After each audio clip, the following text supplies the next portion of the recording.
Hello friends, welcome back to your favourite YouTube channel.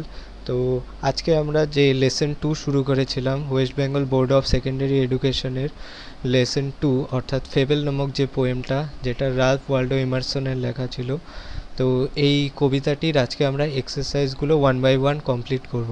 তো প্রথমে বলে রাখি, এখানে ফেবেল যে শব্দটি ব্যবহার হয়েছে, এটা মানে হলো একটি উপকথা বা গদ্য বা পদ্যের একটি অংশ বা নৈতিকতায় আসে এমন একটা গল্প বা পদ্যের একটি গল্প বা যা প্রায়শই একটি নৈতিকতায় আসে, বা এমন কোনো একটা কল্পকাহিনী যা কোনো প্রাণী বা কোনো বস্তুকে ব্যবহার করে, অর্থাৎ পার্সনিফাই করে সেই প্রাণী বা বস্তুটাকে, যেটা মানুষ নয় এবং কিন্তু সেটা মানুষের মতো আচরণ করে। তো তোমরা এখানে দেখতে পাচ্ছ যে একটা স্কুইরেল আর একটা মাউন্টেন কিন্তু বাস্তবে কিন্তু কোনো কথা বলতে পারে না, তাদেরকে এখানে পার্সনিফাই করা হয়েছে এবং পার্সনিফাই করার মাধ্যমে তাদের মধ্যে একটা সংলাপ তৈরি করার চেষ্টা হয়েছে এখানে, যেটা আমরা এই কবিতার মাধ্যমে প্রকাশ পাই। তো এটাই হচ্ছে ফেবেল, যেটা ফেবেল কথাটির অর্থ, যেটা কবি ব্যবহার করেছেন।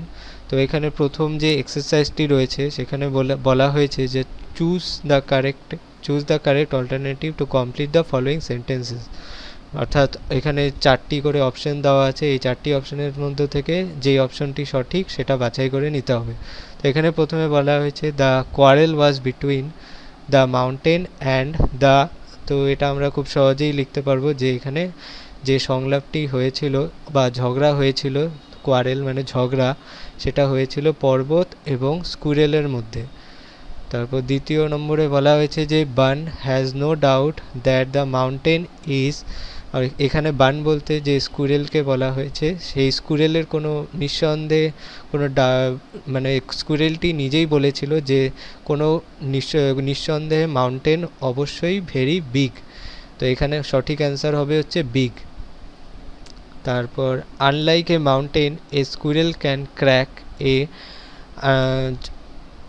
আনলাইক এ মাউন্টেন মানে পর্বত যেটা করতে পারে না, কিন্তু একটা স্কুইরেল, কিন্তু একটা কাঠবিড়ালি যেটা করতে পারে সেটা হচ্ছে একটা নাট বা বাদামকে সে ভাঙতে পারে। এখানে সঠিক অ্যান্সার হবে হচ্ছে নাট। একদম শেষে তোমরা এই লাইনটি পাবে। তারপর হচ্ছে বলা হয়েছে state whether the following statements are true or false, মানে সঠিক নাকি মিথ্যে সেটা তোমাদেরকে যাচাই করতে হবে। সঠিক হলে ট্রু লিখবে, মিথ্যে হলে ফলস লিখবে। Provide sentences, phrases or words in support of your answer, অর্থাৎ তোমার অ্যান্সারের সাপোর্টে তোমাকে সেন্টেন্স বা ওয়ার্ড এখানে মেনশন করতে হবে। তো এখানে প্রথমে বলা হয়েছে the mountain called the squirrel little burn.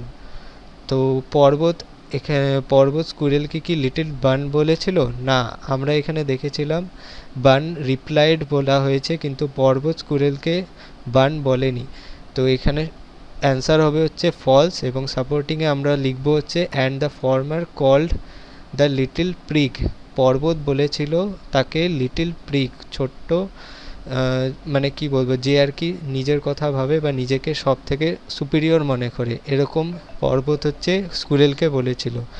তারপর এখানে দ্বিতীয় নম্বরে বলা হয়েছে the squirrel is sprayer than the mountain. তো স্কুইরেল কি মাউন্টেনের থেকে চটপটে ছিল? হ্যাঁ, অবশ্যই আমরা এখানে তার উল্লেখ পেয়েছি, তো এটা অবশ্যই ট্রু হবে। তো সাপোর্টিং স্টেটমেন্ট হবে হচ্ছে এখানে you are not so small as I and not half so spry. এখানে স্প্রাই মানে হচ্ছে চটপটে। তো সি নম্বরে বলা হয়েছে the mountain can carry forest on its back. একটা পর্বত তার পিঠের মধ্যে অনেক জঙ্গল অধিকার করে থাকে। তো এটা অবশ্যই ট্রু হবে। If I can not carry forest on my back neither can you crack a nut. এই কথাটি স্কুইরেল বলেছিল এবং সে স্বীকার করেছিল যে সে তার পিঠের মধ্যে পর্বতের মতো একটা জঙ্গলকে ক্যারি করতে পারবে না, বহন করতে পারে না, কিন্তু সে একটা বাদামকে ভাঙতে পারে। তো সে নিজেই বলে দিয়েছিল যে একটা পর্বত তার পিঠের মধ্যে একটা গোটা জঙ্গলকে বহন করে রাখতে পারে। তো এখানে 3 নম্বর যে এক্সারসাইজ রয়েছে, এখানে বলা হয়েছে যে অ্যান্সার দ্য ফলোয়িং কোশ্চেন্স। তো এখানে সঠিক উত্তরগুলো দিতে হবে তোমাদেরকে। তো who had a quarrel with the squirrel. তো ঝগড়া স্কুরেল অর্থাৎ কাঠবিড়ালির সাথে ঝগড়া কার হয়েছিল? তো the mountain had a quarrel with the squirrel.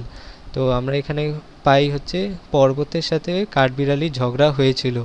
তো what is not a disgrace to the squirrel?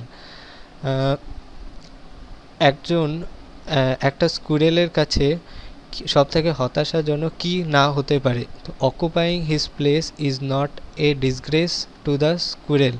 তার যে জায়গাটুকু আছে সেই জায়গাটুকুতেই তাকে যে সন্তুষ্ট থাকতে হবে, অর্থাৎ occupying his place is not a disgrace to the squirrel, মানে স্কুইরেল ছোট হয়েও নিজের জায়গাতে যে সন্তুষ্ট সেটাই তার কাছে হতাশাজনক নয়, বরং সে সেখানে খুবই গর্বিত অনুভব করে। What is it the squirrel does not deny? The squirrel does not deny that the mountain makes a pretty squirrel track. কাঠবিড়ালি কি অস্বীকার করতে পারে না? কাঠবিড়ালি অস্বীকার করতে পারে না যে পর্বত অবশ্যই একটা খুবই সুন্দর স্কুইরেল অর্থাৎ কাঠবিড়ালিদের চলাফেরার জন্য একটা পথ তৈরি করে দেয়। তো সেটা স্কুইরেল কখনোই অর্থাৎ কাঠবিড়ালি কখনোই অস্বীকার করতে পারে না।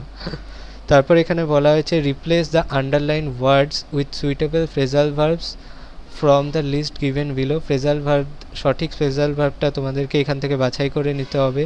Change the form of the verbs where necessary, ভার্বের ফর্ম চেঞ্জ করতে হবে যেখানে প্রয়োজন। There is one extra phrasal verb in the list, একটি বাড়তি ফ্রেজাল ভার্ব এখানে দেওয়া রয়েছে। তো এখানে ফ্রেজাল ভার্বগুলো তোমরা দেখে নাও, turn down, come over, put up with এবং কাম অ্যাক্রস। তো এখানে প্রথম যে বাক্যটি রয়েছে কি বলা হয়েছে? Rabi met his friend in the park. তো এখানে সঠিক ফ্রেজাল ভার্বটি হবে হচ্ছে কাম অ্যাক্রস। তো এখানে যেহেতু মেট বলা হয়েছে তাহলে এখানে ভার্বের পাস্ট ইনডিফিনিট ফর্মটি বসবে, তাই এখানে Rabi came across his friend in the park. তারপর দ্বিতীয় নম্বরে বলা হয়েছে Tanushree can not tolerate cruel behaviour to the animals. তো সঠিক অ্যান্সারটি হবে হচ্ছে পুট আপ উইথ অর্থাৎ সহ্য করা। টলারেটের বাংলা হচ্ছে সহ্য করা এবং পুট আপ উইথের বাংলাও হচ্ছে পুট আপ উইথ হচ্ছে একটা ফ্রেজাল ভার্ব, এটার বাংলাও হচ্ছে সহ্য করা। তো Tanushree can not put up with cruel behaviour with animals. তো 3 নম্বরে বলা হয়েছে হিজ প্রপোজাল ওয়াজ রিজেক্টেড, অর্থাৎ বাতিল করা বা প্রত্যাখ্যান করা। তো প্রত্যাখ্যানের যে সঠিক ফ্রেজাল ভার্বটি হবে সেটা হবে হচ্ছে টার্ন ডাউন। যেহেতু এখানে রিজেক্টেড বলা হয়েছে, ভার্বের পাস্ট পার্টিসিপাল ফর্ম রয়েছে, ওয়াজ যেহেতু আছে, তাই আমরা এখানে টার্নের পাস্ট পার্টিসিপাল ফর্ম অর্থাৎ টার্ন হবে, এখানে টিউন্ড হয়ে গেছে, তো এখানে টার্ন ডাউন হবে সঠিক উত্তরটি। তো এখানে হিজ প্রপোজাল ওয়াজ টার্ন ডাউন। তারপর এখানে 5 নম্বর এক্সারসাইজে আমরা চলে আসব। তো এখানে বলা হয়েছে ভয়েস চেঞ্জ করতে হবে। তো এখানে প্রথম বাক্যটি তোমরা দেখো, লক দ্য ডোর। তো এখানে late the door be locked, এটা হবে হচ্ছে সঠিক অ্যান্সার। এরপরে আমি যখন তোমাদেরকে ভয়েস চেঞ্জ সম্পর্কে পড়াবো তখন আমি তোমাদেরকে এই ভয়েস চেঞ্জগুলো কীভাবে হচ্ছে পুরোটা এক্সপ্লেন করবো। এখানে জাস্ট তোমরা হচ্ছে এক্সারসাইজগুলো কীভাবে সলভ করতে হবে, সঠিক অ্যান্সারটা কী হবে সেটা তোমরা একবার দেখে রাখতে পারো। তো এখানে সঠিক অ্যান্সারটা হবে let the door be locked. তো দ্বিতীয় নম্বরে বলা হয়েছে Asim knows the solution to this problem. তো এখানে সঠিক অ্যান্সারটি হবে the solution to this problem is known to Asim. 3 নম্বরে ঠিক এভাবেই বলা হয়েছে যে জিজ্ঞেস করা হয়েছে I had written a letter. তো সঠিক অ্যান্সারটি হবে a letter had been written by me. তো এখানেই আমাদের আজকের এক্সারসাইজগুলো শেষ হচ্ছে, এরপরে আমরা লেসন 3 শুরু করব। তো আশা করি ভিডিওটি তোমাদের অবশ্যই ভালো লেগেছে, তাই তোমরা অবশ্যই ভিডিওটি লাইক করে দেবে এবং কমেন্টে তোমাদের কোনো সমস্যা থাকলে অবশ্যই আমাকে জানাবে এবং চ্যানেল অবশ্যই সাবস্ক্রাইব করবে। তো thank you very much for watching, দেখা হবে আমাদের পরবর্তী ভিডিওতে।